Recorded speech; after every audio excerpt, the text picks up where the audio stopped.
I saw a movie, I think it came out in 1988, but I saw it in the 90s called They Live. You've seen that, haven't you? And I could see that it was accurate at the time in its themes, but since I've begun to understand about this moon matrix, absolutely, it is far beyond accurate compared with what I thought it was before. Very quickly, but you can go on YouTube and get it. Just put in John Carpenter, They Live, and you'll get it in chunks. John Carpenter is the man who not just directed it and produced it, he really wrote the music, he did everything. And John Carpenter, when you follow his movie-making history, knows a great amount of what's going on. He's worked with a massive insider called George Lucas on the Star Wars movies, etc. That's not happening in a galaxy far, far away. Come on, George, please. It's happening much closer to home. Anyway, this They Live goes like this. It's set in America sometime in the future. The future from when it came out in 1988 is about now.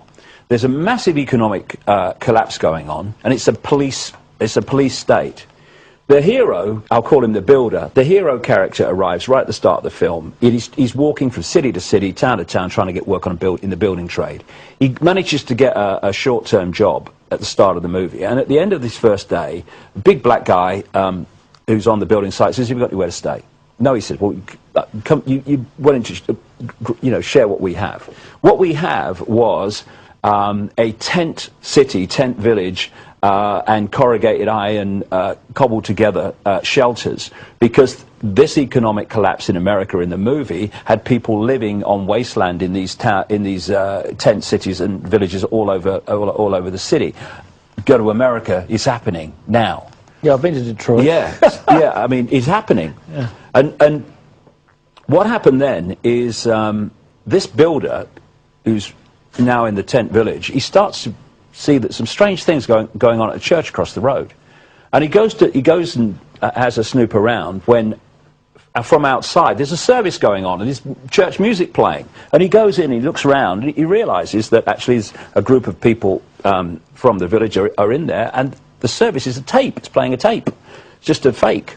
And someone had rigged up a television in this wasteland village, and the main American mainstream channel kept being broken into by this man's face saying, "They're here," was to this effect. "They're here, they're controlling us," etc. And then it would cut back to the program. Anyway, that night there's a police state raid on this village, and they bring in the bulldozers and they raise it and everyone's scattered. Guy comes back next day, the builder, when it's all settled down. He goes in the church, snooping around again, and he finds these cardboard boxes. He grabs one, he runs into the alleyway down the back because he's frightened of anyone seeing him, and he opens it up, and inside is just sunglasses, loads of sunglasses in this box, which, I mean, he's bewildered, he's disappointed. Sunglasses, what's all this about? So he takes one, puts it in his pocket, throws the rest away, and then walks into the main street of this city. And everything looks normal. There's advertisements, people, cars, everything's going on. And he just puts the glasses on. Now the world is shockingly different.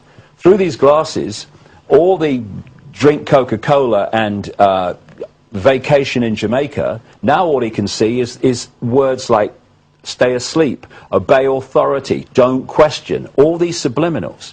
He then goes to a newsstand and he picks up the equivalent of Time and Newsweek.